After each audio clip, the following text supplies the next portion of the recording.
Mateus 15.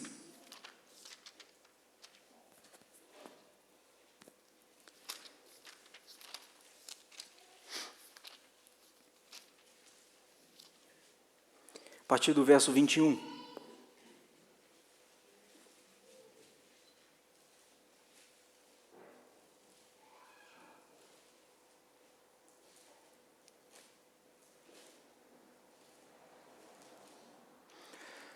Permitindo Deus, hoje vou começar uma série de mensagens nas quartas-feiras sobre o tema A Vida é ao Vivo. A vida é ao vivo. Eu já repeti essa frase algumas vezes aqui com vocês. E essa semana o meu coração ficou assim, por que não falar com a igreja sobre este assunto? Para que, à luz da Bíblia, a gente tenha ainda mais sabedoria para lidar com os dilemas da vida que aparecem ao vivo. A vida não é um DVD, uma fita cassete, nem um pendrive que você pode dar pause, passar, adiantar, rever, não tem jeito. A vida acontece assim, ao vivo. E de repente aparece uma situação inusitada, de repente um problema, de repente uma bênção, de repente uma vitória. Como é que a gente age diante disso? E hoje eu vou começar com uma história de uma mulher que, sério, presta atenção na história. Essa história exponencial.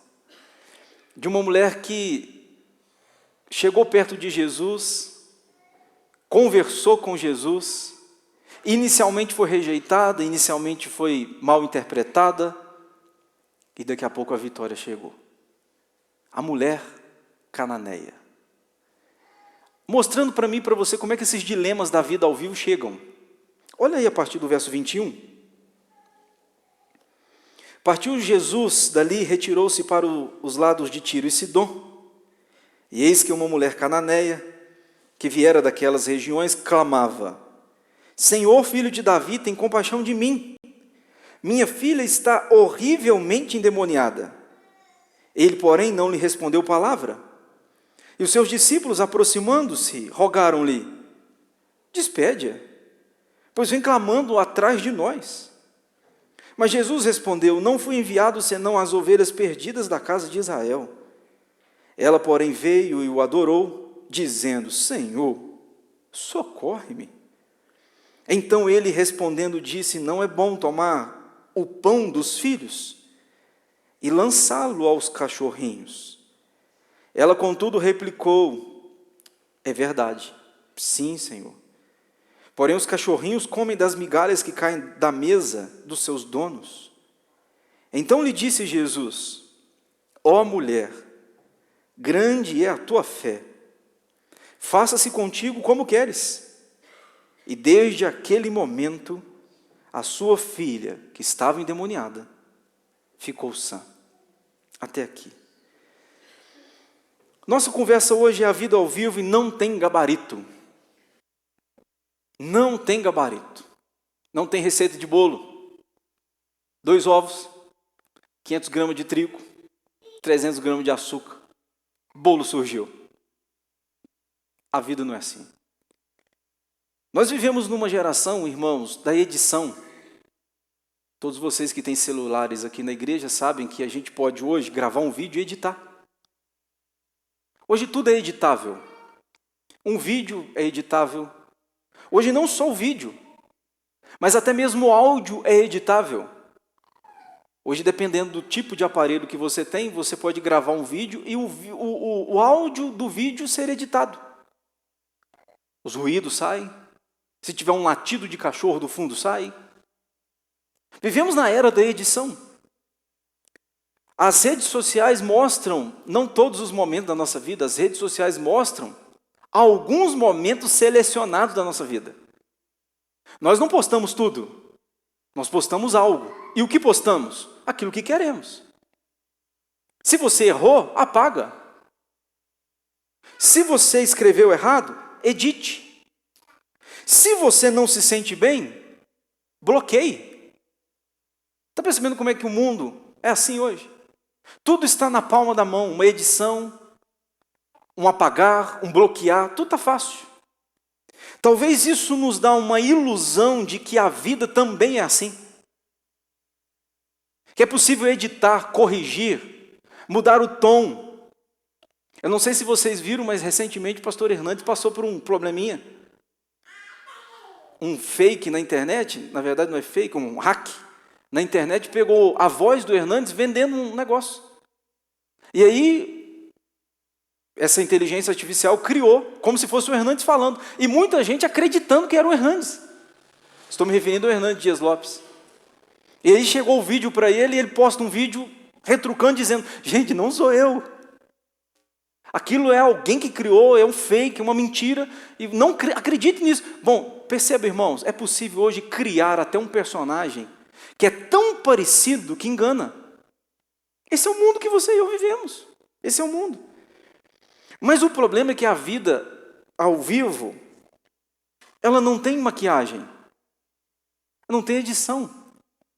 Ela não tem uma máscara que dá para eu eliminar coisas e colocar outras. O Ravi gosta muito que eu pego o celular no Instagram, quem entende de Instagram sabe, que você coloca aqueles filtros. Então no Instagram tem algumas coisinhas ali que você coloca a cara de um gatinho, já viram? A cara de um cachorrinho, muda a voz, é filtro. Então talvez nessa era que nós vivemos, a gente cai na ilusão de acreditar que na vida real, os filtros são possíveis, e não são. E aí a gente tem que lidar com algumas coisas, porque a vida ao vivo não tem gabarito.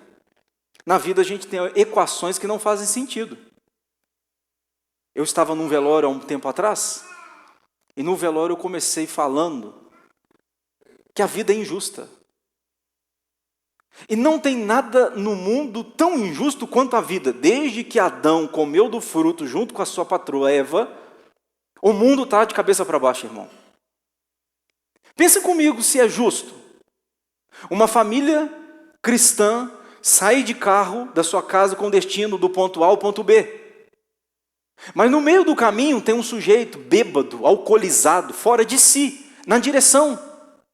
E o sujeito vem, porque está com a cabeça desnorteada, dominada pelo álcool, ele vem e bate no carro desta família, que estavam saudáveis, saindo com o motivo de desfrutar férias, bate no carro desta família, e o problema? A família que estava correta morre.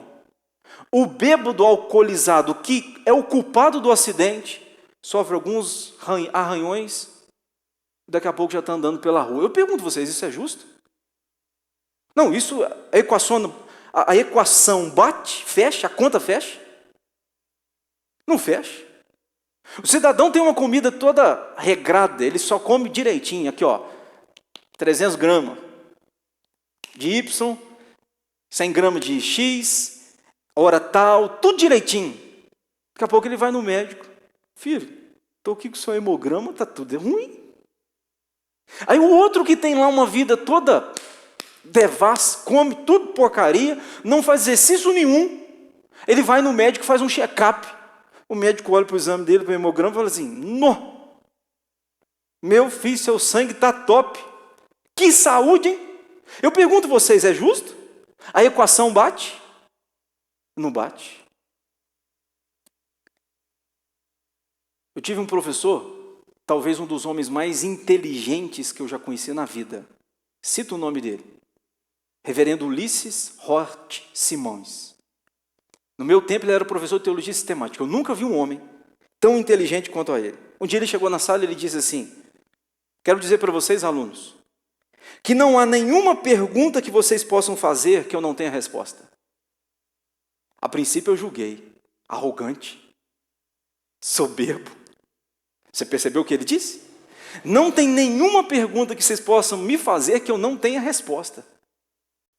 Eu julguei e daqui a pouco ele continuou falando. Ele disse, porque para todas as perguntas, algumas eu posso ter um tipo de resposta. E para a maioria delas, eu tenho resposta. E a resposta é, não sei. A princípio eu julguei como soberbo, arrogante. E depois eu vi que o discurso, na verdade, era o oposto disso. Era de humildade. que é fato, que todos nós temos respostas. Algumas, elas são bem explicáveis. Outras a gente chega no não sei. Como pastor, eu estou há 15 anos nessa lida. E se tem uma coisa que o seminário não ensinou a gente é falar não sei.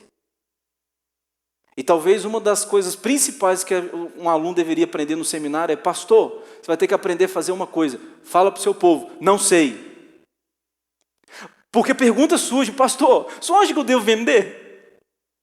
Eu estou aqui, rapaz, pensando, não sei, você acha que eu devo vender? Aí eu olho para a pessoa e falo assim: filho, o que eu respondo? Não sei. Pastor, eu estou num dilema.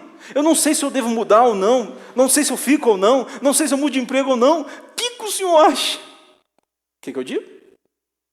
Não sei. Não são poucas as vezes que eu estou num gabinete ou numa visita que esta palavra ecoa da minha boca. Não sei. Se você olhar para o texto, tem uma mulher com sua filha endemoniada. E ela faz uma pergunta assim. Eu faço uma pergunta para você. Você acha que essa mãe errou? O que essa mãe fez para ter dentro da sua própria casa, uma menina endemoniada? Você acha que ela frequentou o centro de macumba? O texto não diz.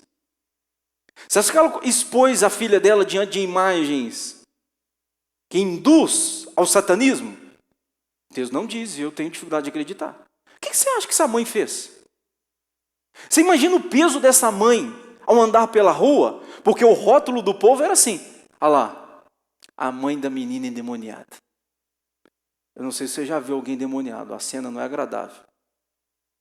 Não é das melhores. Você imagina então uma filha. A Bíblia não diz a idade dela, mas não era gente muito grande. Talvez na adolescência, talvez na infância, não sei. Mas o ponto é, o que essa mãe fez? E talvez ela chegasse num culto, perguntasse para o pastor: pastor, por que a minha filha está assim? E o pastor diria, o que sempre eu digo e talvez vocês dizem: não sei. Você está percebendo que a vida tem as suas equações que não fecham? Tem os seus dilemas, para os quais são injustos e para os quais não temos nenhuma resposta. É desafiador viver. É desafiador. Então eu fico olhando para essa mãe, eu fico pensando: o que essa mãe fez?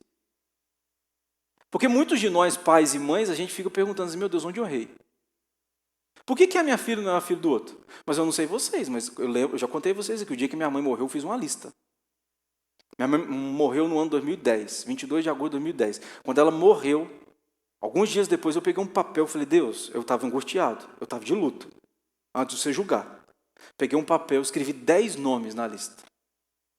Eu falei: Senhor, olha aqui, trapicola, pica-fumo, ruim de paga, aqui, causa um mal-estar na igreja danado. Por que você não levou essa turma aqui? Eu estava lembrando da lista esses dias. Porque eu sei o nome, né? Você não sabe, eu também não vou te contar. Talvez você esteja pensando assim: meu nome estava lá. Eu olhando para a minha lista, de 10 nomes, vou te falar, 7 estão vivos, só 3 que morreram hoje. Estou falando de 16 anos depois. Eu fiz, Deus, aqui, tanta gente ruim que o Senhor podia levar, o Senhor vai levar logo minha mãe. Porque na minha cabeça, Deus, a conta não fecha. Na minha cabeça não é justo. Como é que a gente lida com isso, irmão? Não sei se você tem facilidade, mas eu tenho alguns questionamentos que as respostas eu tenho que me aceitar aquelas que eu não sei, aceitar o fato de que, lembra as mensagens que nós temos alguns jargões, nós crentes, né? A gente manda, alguém está passando um problema, você manda uma mensagem com que texto? Deus está? O que você manda? Deus está no controle. O sujeito te manda uma mensagem passando um problema, você diz: Deus está no controle. São jargões, que não é mentira. É uma verdade bíblica. Deus está no controle. Mas às vezes o controle de Deus para nós é inexplicável. Lá em 2010, se você perguntasse para mim: Deus está no controle? Eu diria: tá, mas eu não entendo não. Tanta gente pior para levar, vai levar minha mãe? Não estou falando que minha mãe é santa não, viu gente? Eu estou dizendo que é uma angústia de um filho que perdeu sua mãe. É isso que eu estou dizendo para você. Aí como é que a gente lida esse drama? Aí a mulher chega para Jesus e fala, Senhor, minha filha está terrivelmente endemoniada. E ela diz no verso 22, desculpe, ela diz assim, Senhor, filho de Davi, tem compaixão de mim. Por que ela pede para ela? Porque mãe é assim, o filho sofre, é ela que sofre. Nós pais, eu acho que a gente tem um pouco de ideia, mas nós não somos igual mãe, não. Criança chora, a mãe chora junto. Dói na criança, a mãe sente dor junto. Então ela diz, Jesus, tem compaixão de mim. Quem está endemoniado é ela? Não, é a filha. Mas ela diz, tem compaixão de mim. Porque o fato de ela estar passando por aquilo que ela está passando, dói em mim. Tem compaixão de mim. Minha filha está horrivelmente endemoniada. Aí o problema, você pensa assim, Jesus vai falar assim, claro filho, agora eu vou da sua casa. Eu vou resolver o problema agora. É o que Jesus diz? Não. E aí é que está a crise da vida ao vivo. Olha o que Jesus vai dizer, o verso 22. Porém, Jesus não respondeu nenhuma palavra. Bom, você já tem um caos. A filha está endemoniada. Aí você fala com aquele que pode resolver o caos, e o que você escuta?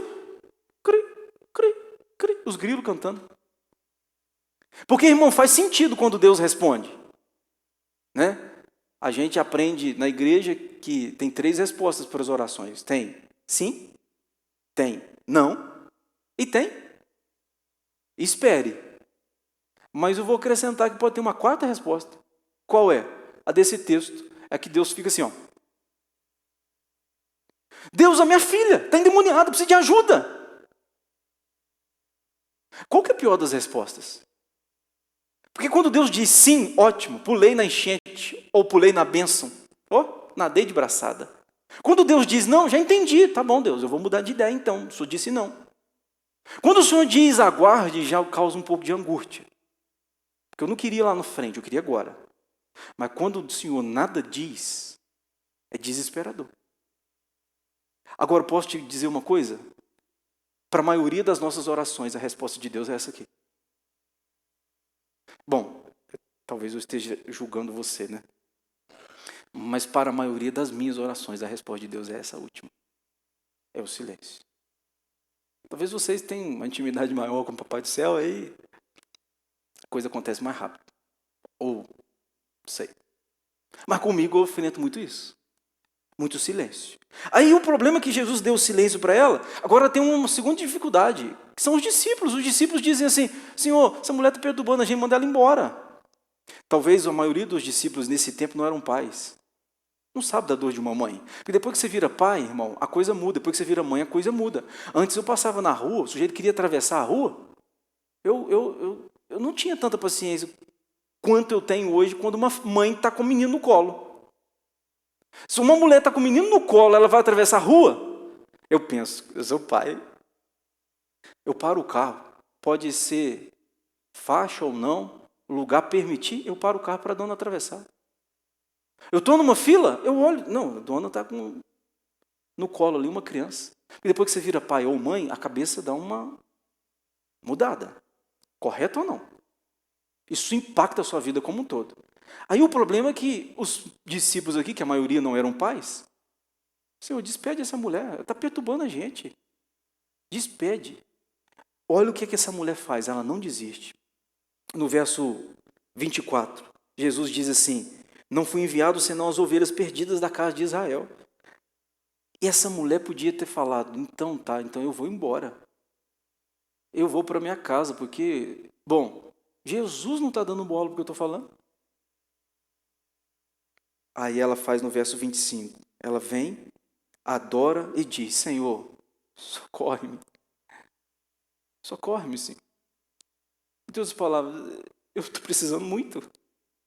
Aí entra o verso 26, Jesus diz, não é bom tomar do pão dos filhos e lançá-lo aos cachorrinhos. No tempo de Jesus isso não era muito bom. Talvez hoje as coisas tenham mudado. Você pegar do pão, tirar da boca dos filhos para dar para o cachorrinho. Hoje, na nossa cultura, tem muita gente que vai defender que você não pode tirar da boca do cachorro e dar para o filho. Tem um pastor amigo que foi falar mal desse ambiente de tratar pets como gente, quase perdeu o ministério. Tinha um punhado de gente na igreja que cheio de pet em casa, que pet senta à mesa, Pet tem um lugarzinho à parte, pet é especial. Eu compro uma vacina para o pet, mas meu filho não. Meu filho é SUS, agora o pet é particular. Então eu não sou bobo de falar mal disso não. Pet é uma bênção, tá, irmão? Já que o pastor amigo meu quase perdeu o ministério, pet é uma bênção. Para tratar ele do jeito que você quiser, põe até na sua cama. A sua é sua. Pois é. Aí Jesus no verso 27 diz assim: sim, Senhor, porém os cachorrinhos comem das migalhas que caem na mesa. Meu Deus, que humildade. Eu vou explicar a vocês algumas coisas desse texto. Aí Jesus fica impressionado e diz: mulher, grande é a tua fé. Diz o texto bíblico: faça-se contigo como queres. O que ela queria? Que a filha fosse liberta. A filha é liberta. E diz o texto bíblico que desde aquele momento a sua filha ficou sã. Eu tirei algumas lições, já que a gente está falando da vida ao vivo. Vamos lá? Primeira lição. Agora é rápido, é pincelada. Primeiro, a vida ao vivo nos coloca em situações inesperadas. O verso 22 diz que esta mulher era cananeia. E ela estava numa região chamada de Tiro e Sidom. Aqui tem informações importantes. Você sabe onde é a região de Tiro e Sidom? É fora do arraial de Israel. Existe a terra de Israel. E fora, ao redor da terra de Israel, portanto, uma terra de não-judeus, uma terra de não favorecidos pelo evangelho, uma terra de não escolhidos, Tiro e Sidom, Jesus está lá. E é um dia de folga. Jesus está nessa terra num dia de folga. Só para vocês entenderem, a terra de Sidom é a terra de Jezabel. A Bíblia diz que Etbaal, pai de Jezabel, aquela Jezabel que casou com Acabe, é dessa terra, de Sidom. Uma terra de pecado, promiscuidade. É essa terra. Jesus está ali fora do arraial e num dia de folga. Aí você começa a entender porque que os discípulos estão dizendo assim: despede. Em outras palavras, nós não estamos em serviço hoje. Ah, deixa para outro dia. Hoje não. E essa mulher vem e diz: filho de Davi, tem misericórdia de mim. Ô irmão, os problemas não avisam que vão chegar, não. Em 99, quando a minha mãe foi fazer um exame, a gente tinha uma lanchonete, vocês que são mais antigos no Alto Caporó se lembram, a lanchonete chamava Quilanches. E ela pôs a mão no peito, ela sentiu um caroço no peito. E aí ela falou com uma médica, lá em Moimirim. A médica: não, Siné, tá tudo bem. Isso aí daqui a pouco sai. 99. Aí, minha mãe sempre foi muito focada. E ela pensou: não está tudo bem. Caroço no peito, não está tudo bem. Ela procurou uma outra médica. A outra fez o exame e diz ao Sinéia: possivelmente você vai ter que fazer uma como é que chama? Biópsia, para a gente olhar. Dependendo do resultado, a gente vai seguir. Aí fez a biópsia, deu que era maligno. Teve que tirar o caroço. Depois teve que tirar a mama. E aí foi uma sequência. 2009 até 2010. Um dia, ela contava, tomando banho, colocou a mão no peito, sentiu o caroço. Você está percebendo que a vida é ao vivo? Ela tem seus dramas? Podia até avisar a gente, né? Ou se um dia desse aí, daqui a uns 3 anos, você vai sofrer um pouquinho, então vai se preparando. Mas não tem aviso. Não tem notícia antecipada. É assim. Quantos de nós, um dia que era aparentemente normal, o caos chega? Eu não vou esquecer o dia que eu tive cólica de rins, que foi para mim o ápice do... Eu acho que eu pus um pé na morte naquele dia. Tinha uma programação, era um sábado, tinha uma programação infantil na nossa igreja. Eu morava aqui na casa da Ivaneide. A Clícia veio, eu falei: meu bem, daqui a pouco eu vou. Gente, nós não tínhamos filhos. Tínhamos um pet. Eu senti uma dor aqui, ó. Eu pus a mão. A dor veio assim, quem já sentiu cólica de rim sabe.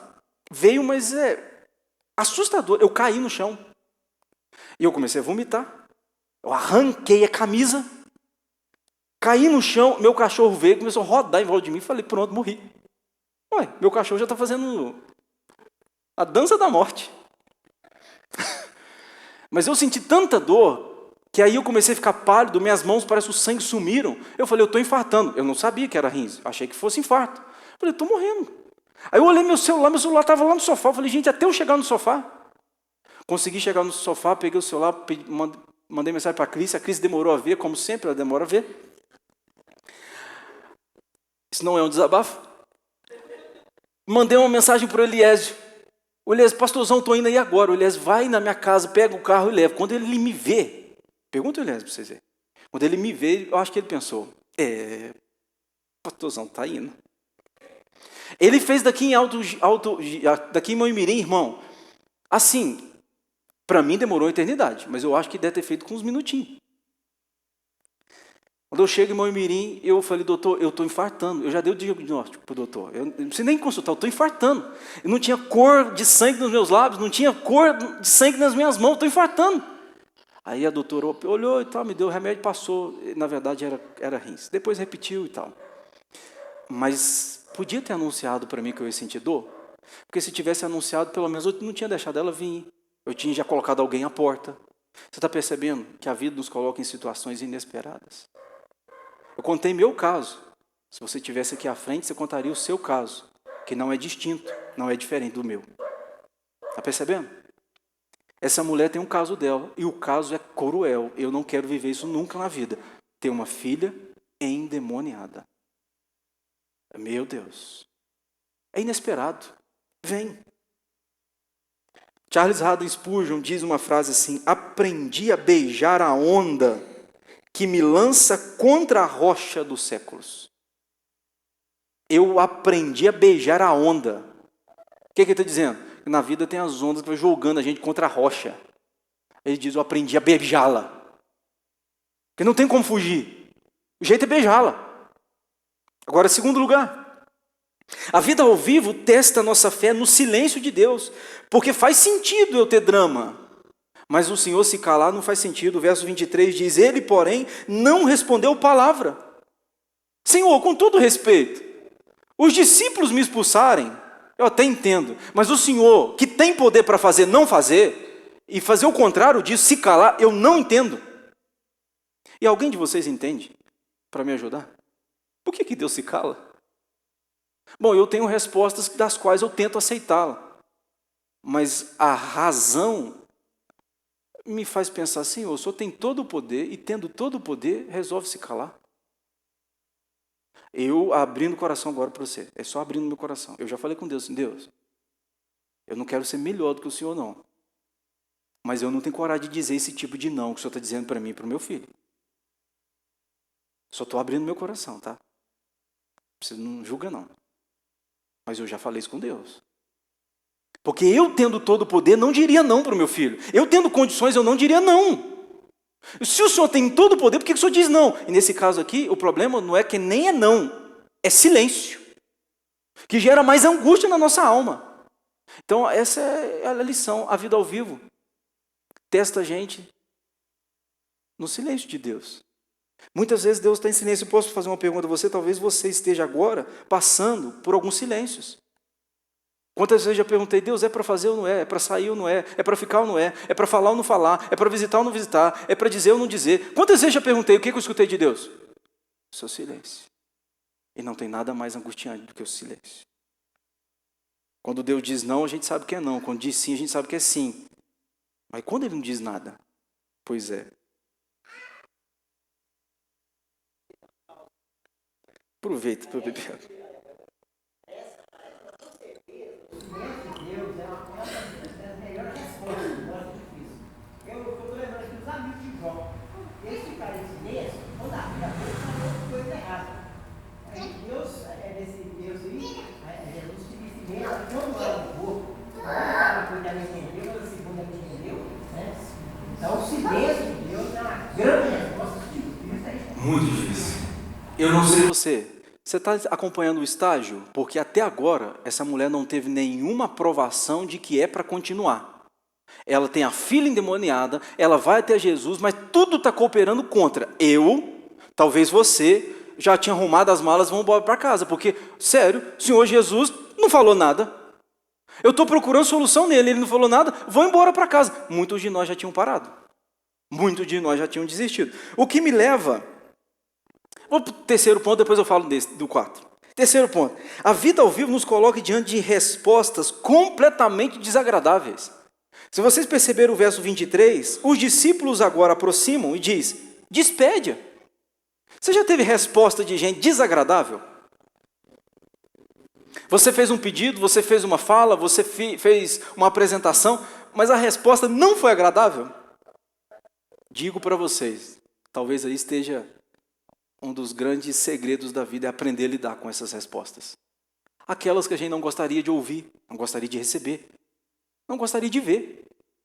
A resposta dos discípulos é, despede. Meu Deus, são os homens de Deus. Meu Deus, são os apóstolos. Meu Deus, são os discípulos. O que você espera dessa turma? Mão estendida, coração aberto. O que você espera dessa turma? Não, vem aqui, nós vamos te ajudar. Nós vamos pelo menos orar por você. Pelo menos nós vamos colocar o seu nome no hall de oração da igreja. Pelo menos isso. Mas os apóstolos, os discípulos disseram, tchau filha, nós não estamos querendo a senhora mais.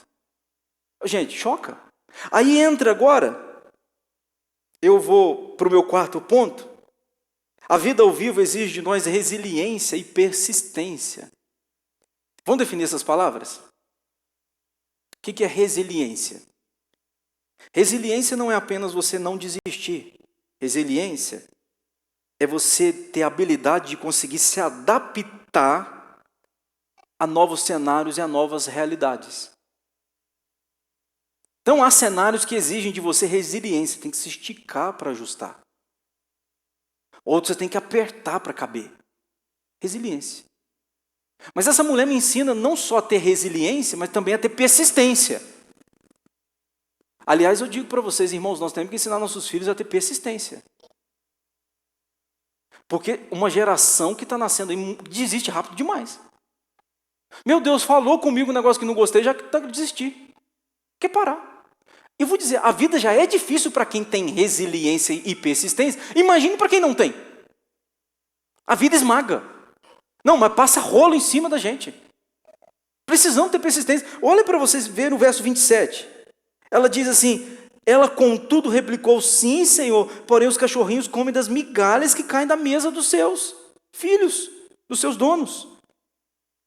Vamos entender isso aqui? Deixa eu tentar explicar isso aqui para você. Jesus vai dar algumas respostas para essa mulher que a gente tem que colocar elas na caixinha certa para a gente entender. Primeiro, Jesus diz para ela assim, não fui enviado senão as ovelhas perdidas da casa de Israel. Você sabe o que Jesus está dizendo para ela?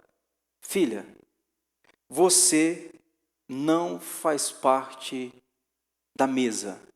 Você nasceu do lugar errado. Eu fui enviado para as ovelhas da casa de Israel. Você está em Tiro e Sidom. Você nasceu no lugar errado. Você é cananeia. Filha, vai embora para sua casa. Que você nasceu fora do lugar correto. É o que Jesus está falando para ela. É duro, né? Eu acho muito duro. Só que ela vem e diz assim, Senhor, eu vou te adorar. E ela diz, socorre-me. Aí Jesus vai usar uma segunda ilustração que parece que ela não estava entendendo. Jesus vai usar a segunda ilustração dizendo, não, é bom tomar o pão dos filhos e lançá-lo aos cachorrinhos. Entre outras palavras, Jesus está dizendo para ela assim, filha, você não está sentada à mesa.